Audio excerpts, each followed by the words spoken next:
I was a yoga teacher forever, and then I fell in love with goats, and I had goats, and a friend of mine said, have you ever heard of goat yoga? And I was like, no, what is that? And she was like, you should check the videos out. So I go online, I look at the videos, and I was like, oh, it's my destiny. Like, you know, because I love teaching yoga, and I love goats, and so that was just like, oh my God, it's meant to be.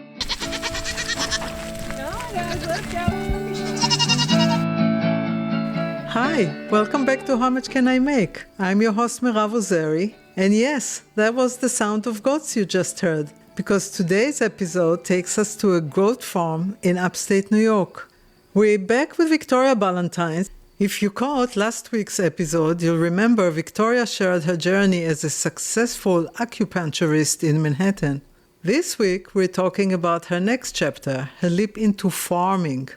After selling her practice of 20 years, Victoria moved to Woodstock, New York and started Shady Farms. That was 5 years ago. She literally built a whole new career from the ground up. So let's find out what it's really like running a small farm, and can you really make money doing it?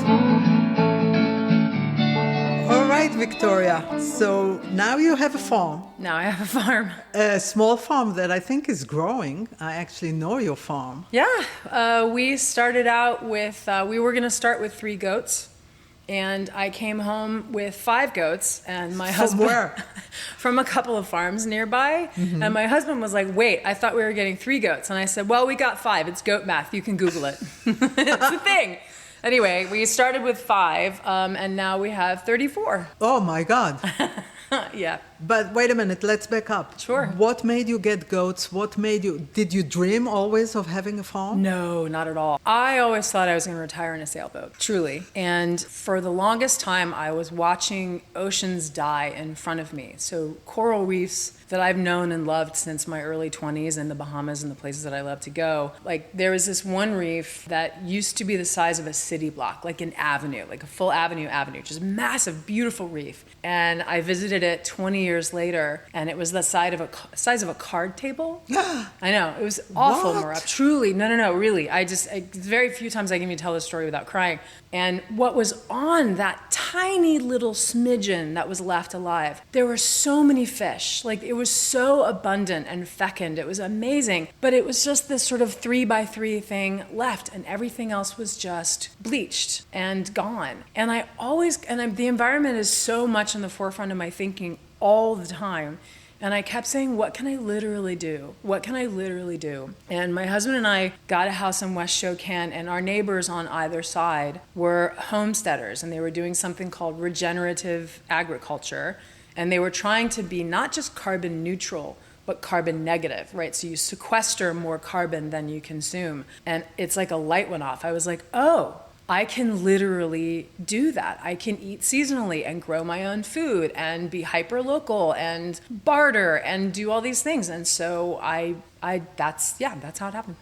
And you brought the idea to your husband. What did he say? Well, he's never been particularly interested in sailing anyway. It's always something that I've done on my own.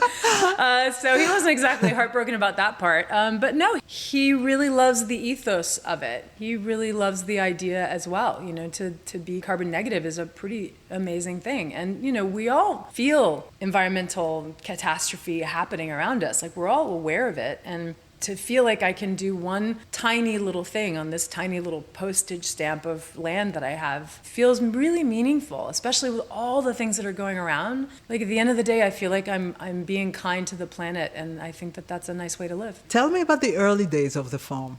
We got thrown forward because of the pandemic. So our timeline for this place was not to start really full-time farming until my stepson graduated high school. But the pandemic kind of threw everything into fast forward. I mean, you know, I stopped doing acupuncture in Manhattan. I was working for the person that I had sold the business to. And the next thing I knew, I was living up here full-time with my stepdaughter and my husband. And so we just said, look, we're here. We're not going back into Manhattan. Let's just start it.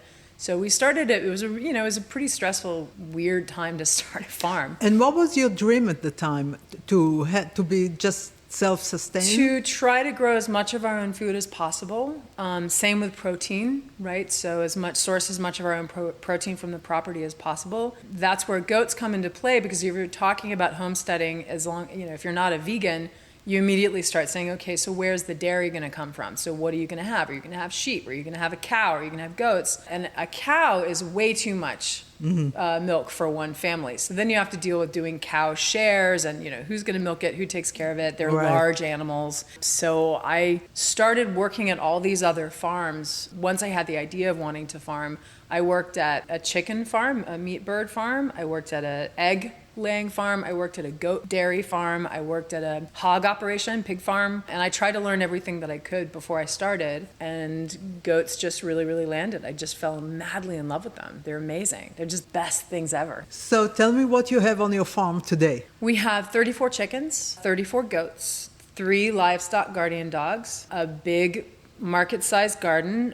We have an orchard with apple, peach, pear, pawpaw, hazelnut, elderberry. I'm sure I'm forgetting a bunch of stuff. And we're actually doing meat birds finally at the end of the summer. So we're going to get 25 little baby chicks in the mail, which is how you get chickens, which is hilarious. They come in the mail. That's adorable. And then we'll raise them for about 10 weeks and we'll process them and we'll have 25 meat birds for the freezer for the winter. But this is what I want to know. Chicken world, it's the fastest pet purchase in America. Yeah, everyone's gone crazy for chickens. What does it take to grow chicken from beginning to end, if you can tell me? You get them in a little box that's peeping.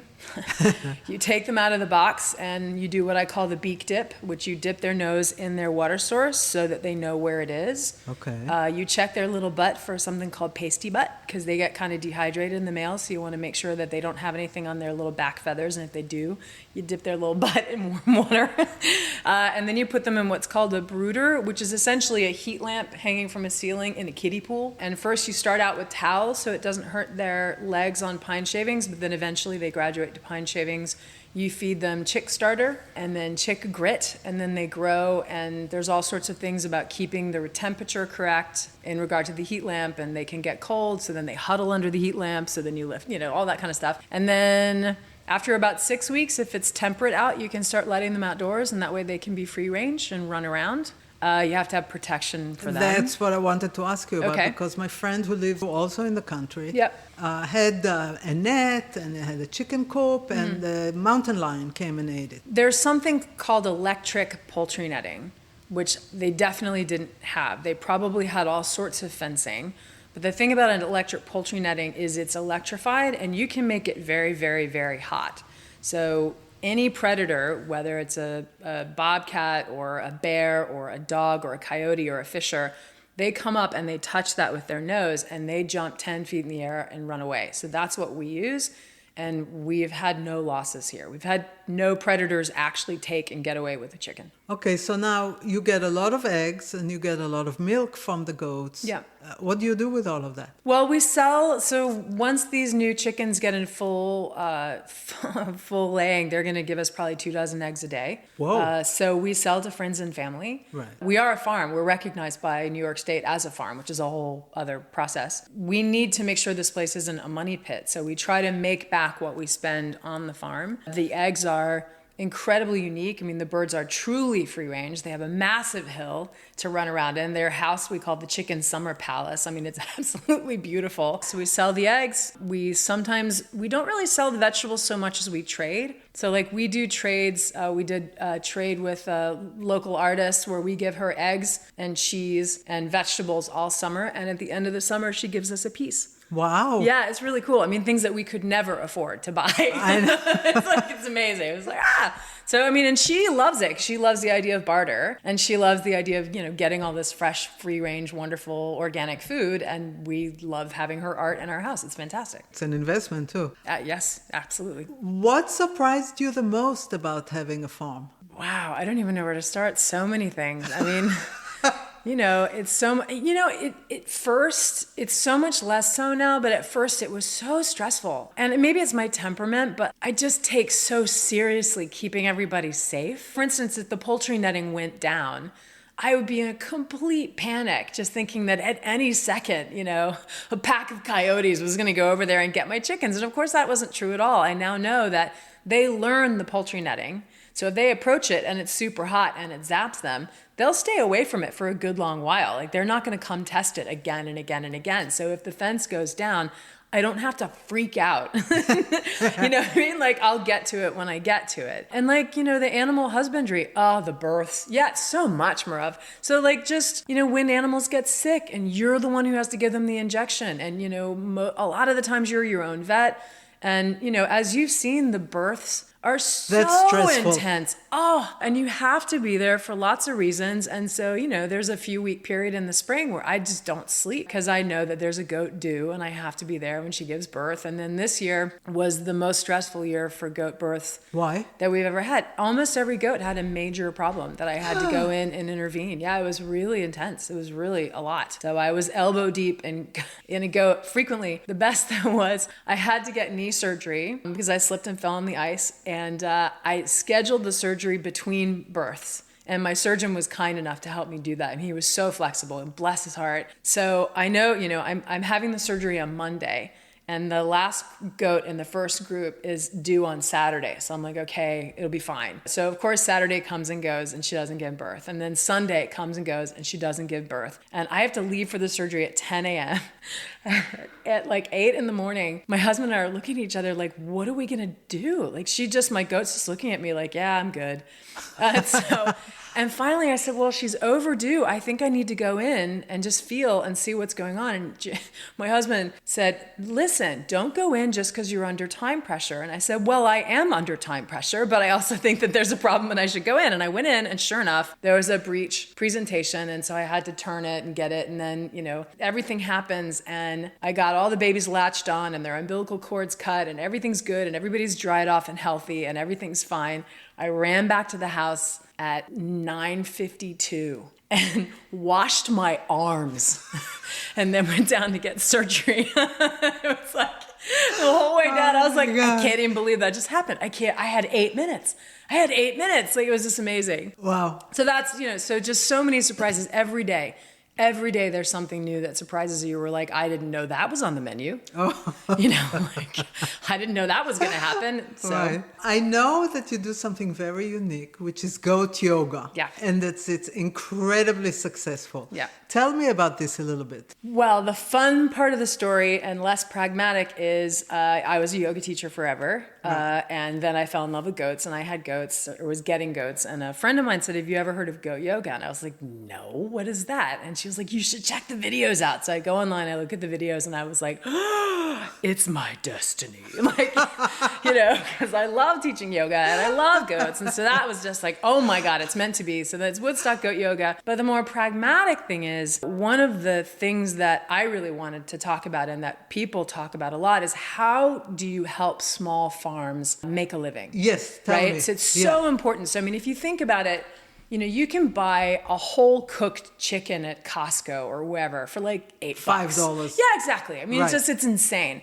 So how on earth is a farmer supposed to make a profit when they're actually selling their chicken for, say, $4 a bird? And that's also a life. That's a creature for $4. Like, it just, you know, it's such, anyway. And so we end up with these massive operations, right, where you're raising 10,000 chickens.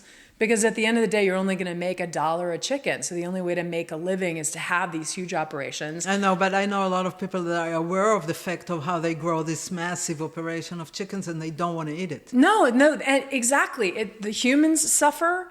The chickens suffer. It's terrible for everybody. The environment suffers, right? It's way too much poop in this, you know, in the same place and all that kind of stuff. So how do you help a small farm turn a profit? So there's a lot of answers to that. One is pastured poultry and finding a market, and we can talk about it if you want. But the other is agritourism, so agricultural tourism.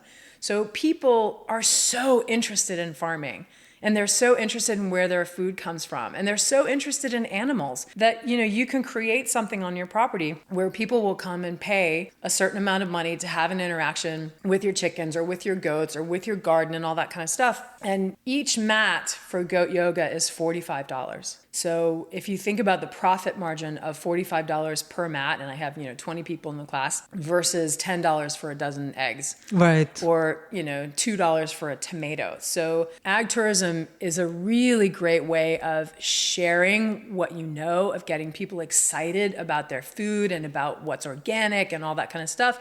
but also helping the farm have a small income. And so our ag tourism is goat yoga, and it's so much fun. There's people just absolutely love it. It's really sweet. I know, you're always booked when you do that. Yeah. That's fantastic. And do you also do tours of the farm? We do. We do. After the goat yoga, we have a cheese tasting and farm tour. So people can come and learn about organic regenerative gardening. They can tour the farm. They can meet the giant dogs. They can meet the mom goats. They can see the dairy. It's whatever they want to do. I'm easy. Sometimes we spend a lot of time with the chickens. It just depends on what they're interested in. And then we finish it up in the garden with a glass of New York State rosé, which is actually a really great vineyard. They're called Fjord. They're wonderful, and their rosé is fantastic. And then the different cheeses that I make. So we'll have like Chev and Feta and Brie and all that kind of stuff. And so, yeah, it's really, really fun. And do you think it brings them closer to the environment? Absolutely. Most people really want to know what they can literally do about climate change. And one of the things you can literally do is to source your food as locally as possible, right? Farmer's market, and eat seasonally, which you will do by default if you're going to the farmer's market. And so they're very excited to learn all about this stuff. And, frequently they get inspired and they're like, oh, maybe I could do that. You know what I mean? So why don't you sell your stuff in the farmer's market, all the garden stuff? Because we're still primarily a homestead and we're mostly just doing this for ourselves and family and friends. And that's a lot of time to spend off the farm for me, right? To go and spend 6 hours in a parking lot to sell some broccoli, right? I mean, that goes back to, for our business model, that goes back to ag tourism, right? So the goat yoga or the farm tour is going to be a much better use of my time than selling broccoli. Cornell Extension actually asked me to be a part of a panel discussion that a lot of small farmers attended, where we talked about, so how do you monetize your farm in a way that isn't just selling broccoli? And that's the ag tourism. So we do it through Woodstock Goat Yoga and farm tours, and other farms are figuring out, what they can do. Like you can get eggs, but you get to pull them out from under the chicken and it just costs extra, or you can go pet their llamas, or, you can go goat walking. I know a woman who's about an hour west of here. It just takes people out in her fields with their goats and they just walk around. People love it. But that's an amazing extra income. I think she charges $40. She gets 10, 20 people Saturday and Sunday, and that's an incredible extra income for her farm. Are you considering doing it? It's super fun, but no, the goat yoga and the farm tours are plenty for us. That's great. I don't want to add anything else. We're good. So we have a scheduled time for goat yoga, and then we have a scheduled time for the farm tour, which happens to be after goat yoga. And we usually sell out weeks, if not months in advance. And that is the only ag tourism that we do. And I think it's an important point, because the downside of that is we have people that drive up to our farm all the time who want to look around and pet the goats and do all that kind of stuff. And we absolutely can't have that. You cannot have people that don't understand animals walking around your farm unsupervised, because they don't know what they're doing. So they can leave gates open that are supposed to be closed. They can feed animals the wrong thing. They can, we have 3 large livestock guardian dogs. If nothing else, you can get knocked over by a livestock guardian dog because you're in somewhere you shouldn't be, and then you've hurt yourself. So we have to be very careful to only have ag tourism and only have people here when they are very closely supervised by us and they're on a very specific schedule.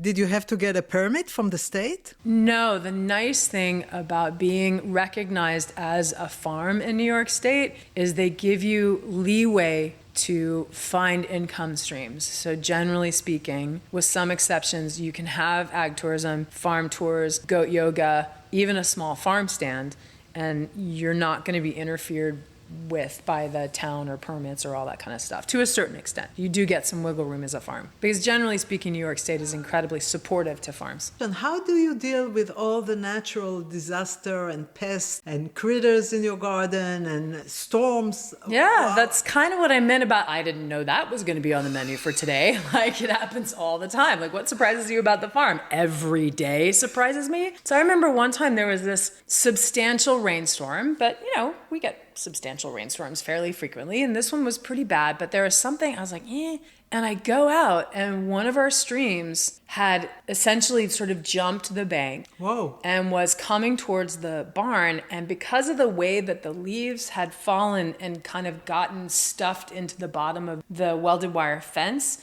it was creating this weird channel where all of this water was suddenly shooting towards the barn, and we're on a bit of a precipice over there, and it started collapsing in front of me.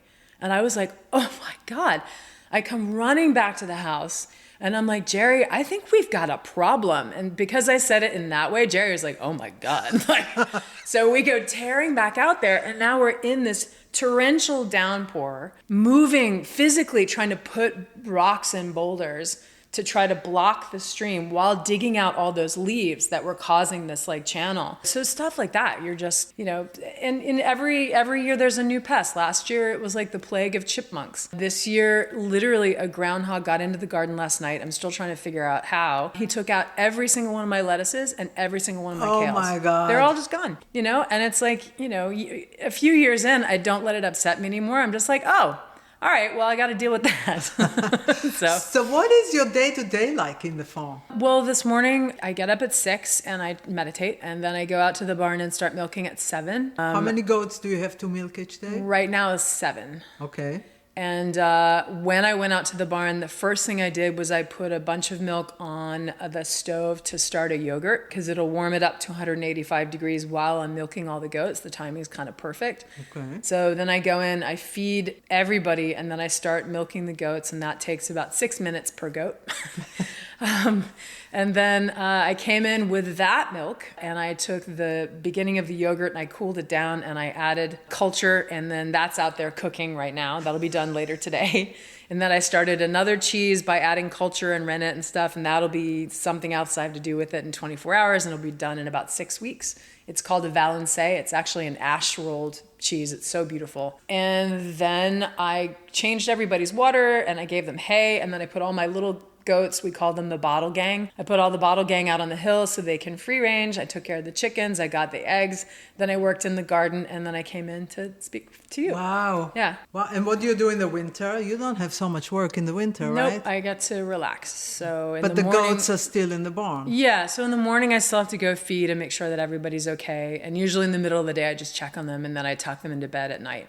So, but this is full throttle here essentially from March to October, and then it's total downtime November, December, January, February. And do you have any kind of help during the busy season? I didn't used to, but my husband has gotten kind of a promotion at work, for lack of better words, and so he's going to be really needing to focus on that. So I have actually been working with a wonderful young woman who's been helping me out a lot. She's fantastic. She learned to milk. She's doing great. She's absolutely wonderful. And so I do have kind of part-time help now, which I did. This is the first time I've really had that. Okay, if your farm had a song, what song would that be? Oh, something good.